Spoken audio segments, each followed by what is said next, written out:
All right, some pretty big HABS trade rumors just dropped from Montreal Hockey Now, an article from Jimmy Murphy, who's pretty reputable. Again, we've talked about the fact that the Hockey Now sources are pretty reputable. They have their finger on the pulse of the NHL.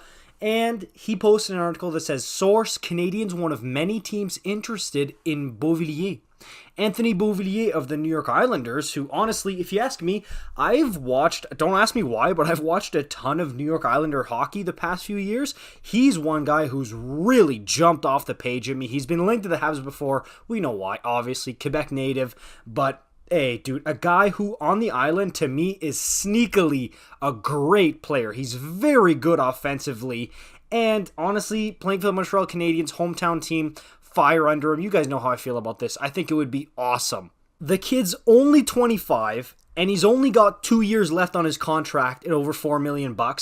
Very good value deal. A guy who could be part of the core of the Montreal Canadiens going forward. Again, we know the Habs are tight with cap. There's guys like Drouin, like Dadonov, maybe Dvorak, Hoffman, who are going to probably be moved. So a guy like Beauvillier who you could build with for the future. French-Canadian guy. I know it doesn't always work out the best, but this guy, look, if you expect him to score 15 goals, 20 goals on a really good season, 40 to 50 points, you're going to be very happy. If you expect any more than that, you're going to be disappointed, but he has the upside to have a season where, yeah, he explodes and gets 30 goals. So that's what's great about this guy.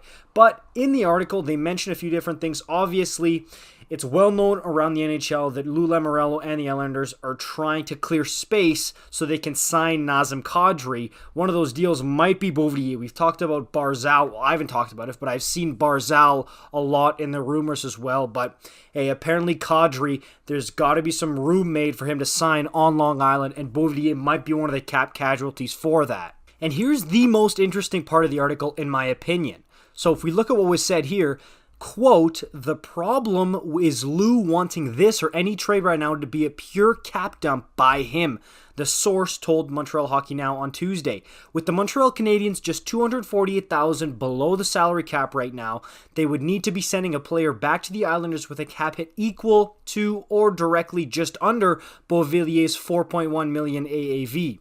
Forwards Mike Hoffman, Dvorak, and Yoel Armia would be likely candidates, and Montreal Hockey Now has confirmed at various points during the offseason that all three players have been on the NHL trade market, dating back to the days leading to the March 21st NHL trade deadline. This isn't new news. We know that these three guys, they've been circulating around the rumors because they're aging. They haven't really lived up to their potential, and they're not really in the plans for a rebuild type team with the Montreal Canadiens. But Beauvillier, look, this is a type of guy who, yeah, he could help a contending team, and he could really be a good piece for, say, an Avalanche or Tampa Bay Lightning or something like that. But he could also be a really good piece going forward, and I understand why the Habs, honestly, are not the only team inquiring about him, because as you see, one of many teams interested in Beauvillier is mentioned in the article. So again, the Habs aren't necessarily the front runners, but they are linked to him, okay? And they are trying to get him, it seems like. It seems like they're in on Beauvillier, which is pretty big news here, and hey, this is not the first time, but apparently it seems to be heating up a little bit. And this is a guy that really Habs fans should keep their eye on. If he is with the Islanders at the start of the season, which is seeming less and less likely, the more Kadri gets linked to the Islanders, then make sure you keep a close eye on him, because he is definitely a guy who could be coming to Montreal sooner rather than later. Alright guys, that'll do for me on this one. Just want to make a quick little update video on that, because again, it's picking up smoke, it seems like. When there's smoke, a lot of times there's fire in NHL trade rumors. Let me know what you guys think in the comments down below. Would you like Beauvillier? Like, comment, subscribe. I'll see you guys in the next one. Peace out.